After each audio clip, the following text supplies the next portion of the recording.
ನವರಾತ್ರಿಯ 4ನೇ ದಿನ ದೇವಿಯನ್ನು ಕೂಷ್ಮಾಂಡ ರೂಪದಲ್ಲಿ ಆರಾಧಿಸುವುದು ಪ್ರತೀತಿ.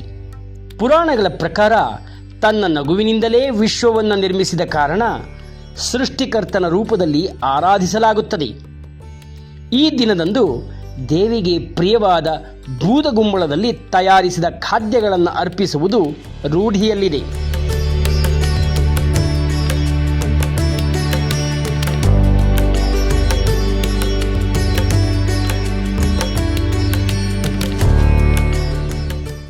ಅಷ್ಟಭುಜವುಳ್ಳ ದೇವಿಯ ಕೈಗಳಲ್ಲಿ ಕಮಂಡಲ, ಧನುಷ, ಬಾಣ, ಕಮಲ, ಅಮೃತ ತುಂಬಿದ ಕಳಶ, ಚಕ್ರ ಮತ್ತು ಗದೆಯನ್ನು ಹಿಡಿದಿದ್ದಾಳೆ.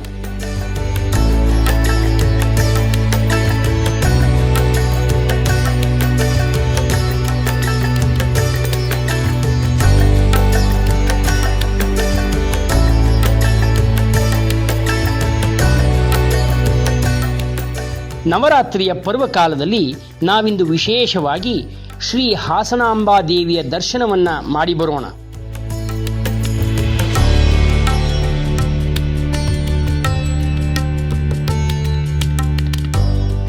ಶಿಲ್ಪಕಲೆಗಳ ತವರೂರು ಎಂದೇ ಪ್ರಸಿದ್ಧಿ ಹೊಂದಿರುವ ಹಾಸನ ನಗರದ ಹೃದಯ ಭಾಗದಲ್ಲಿ ನೆಲೆಸಿರುವ ಹಾಸನದ ಅಧಿದೇವತೆ, ಹಾಸನದ ಗ್ರಾಮ ದೇವತೆ ಶ್ರೀ ಹಾಸನಾಂಬೆ ದೇವಾಲಯ 12ನೇ ಶತಮಾನದಲ್ಲಿ ಸ್ಥಾಪಿಸಲಾಗಿದೆ ಎಂಬುದು ವಿಶೇಷ. ಹುತ್ತದ ರೂಪದಲ್ಲಿ ದೇವಿಯು ನೆಲೆಸಿರುವುದು ವಿಶೇಷ.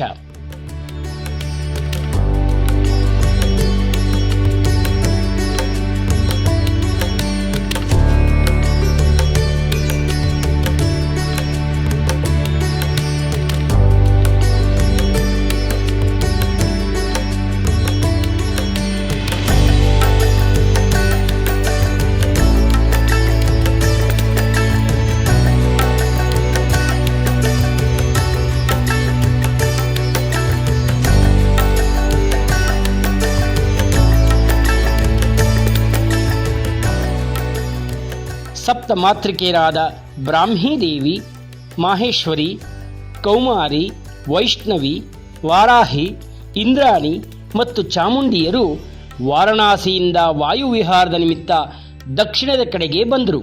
ಪ್ರಕೃತಿ ಸೊಬಗಿನ ನಾಡು ಹಾಸನದ ರಮಣೀಯ ತಾಣಕ್ಕೆ ಮಾರು ಹೋಗಿ ಇಲ್ಲೇ ನೆಲೆಸಿದರು.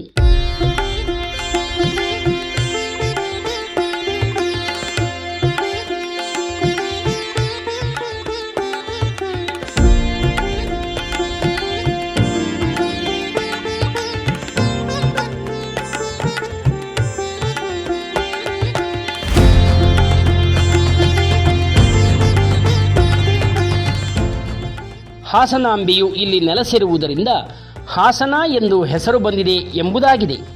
ಸಪ್ತಮಾತೃಕೆಯರಲ್ಲಿ ಕೆಂಚಮ್ಮ ಹಾಸನ ನಗರ ಸಮೀಪದಲ್ಲಿ ಹಾಗೂ ಮಹಾಕಾಳಿ, ಮಹಾಲಕ್ಷ್ಮಿ, ಮಹಾ ತ್ರಿಪುರ ಸುಂದರಿ ದೇವಿಯರು ಹಾಸನ ನಗರದಲ್ಲಿ ನೆಲೆಸಿರುವುದಾಗಿ ಈ ದೇವತೆಗಳನ್ನು ಸಂಸ್ಕೃತ ಪದ ಸಿಂಹಾಸಿನಿ ಎಂದು ನಾಮಾಂಕಿತದಿಂದ ಕರೆಯಲ್ಪಡುವುದು ಹಾಗೂ ಹಾಸನ ನಗರದ ಸಮೀಪ ದೇವಿಕೆರೆಯಲ್ಲಿ ಉಳಿದ ದೇವತೆಗಳು ನೆಲೆಸಿರುವುದಾಗಿ ಪ್ರತೀತಿ.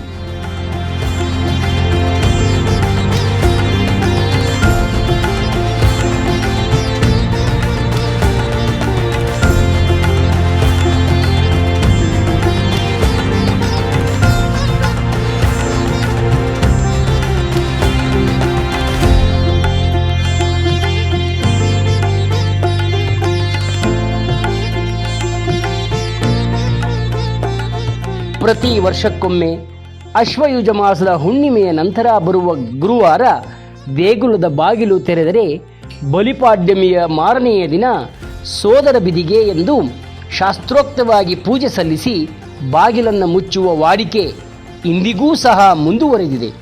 ಹಲವು ವಿಸ್ಮಯಗಳ ಮಹಿಮೆಯನ್ನೂ ಹೊಂದಿದೆ.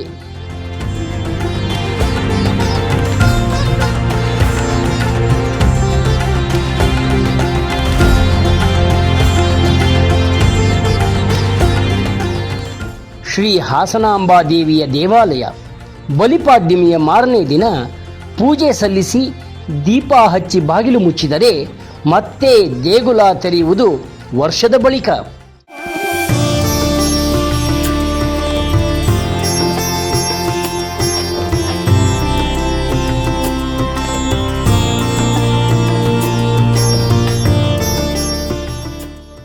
ದೇವತೆ ಹಾಸನಾಂಬೆ ಭಕ್ತರ ಸಕಲ ಕಷ್ಟಗಳನ್ನು ಈಡೇರಿಸುವ ಅನುಗ್ರಹ ದೇವಿಯಾಗಿ ಶ್ರೀ ಕ್ಷೇತ್ರದಲ್ಲಿ ನೆಲೆಸಿದ್ದಾರೆ.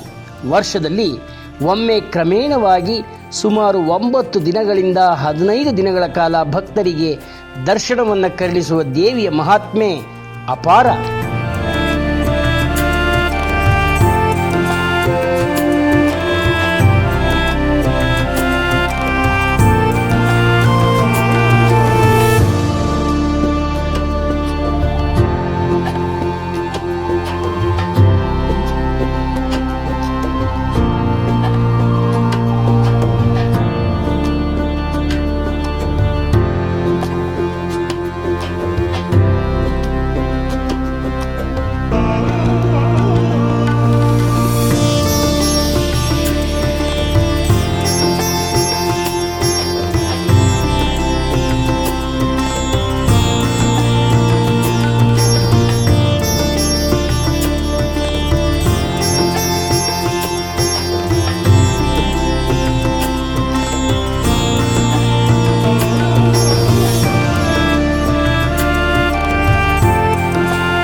ವರ್ಷದ ಬಳಿಕ ಬಾಗಿಲು ತೆರೆದರೂ ಹಿಂದಿನ ವರ್ಷ ಹಚ್ಚಿಟ್ಟ ದೀಪ ಆರಿರುವುದಿಲ್ಲ, ದೇವರ ಮುಡಿಗಿಟ್ಟ ಹೂ ಬಾಡಿರುವುದಿಲ್ಲ ಎಂಬುದು ಆಲಯದ ವಿಶೇಷತೆ.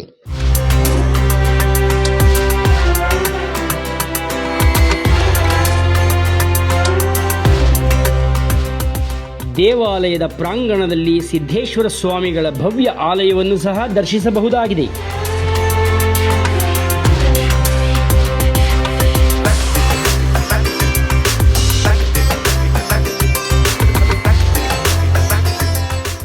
ಇನ್ನು ವರ್ಷಕ್ಕೊಮ್ಮೆ ಭಕ್ತರಿಗೆ ದರ್ಶನ ನೀಡುವಂತಹ ಶ್ರೀ ಹಾಸನಾಂಬಾ ದೇವಿಯ ಪುಣ್ಯ ದರ್ಶನವನ್ನು ಕಂಡು ಅಸಂಖ್ಯಾತ ಭಕ್ತಾದಿಗಳು ಅಮ್ಮನವರ ಕೃಪೆಗೆ ಪಾತ್ರರಾಗುತ್ತಾರೆ.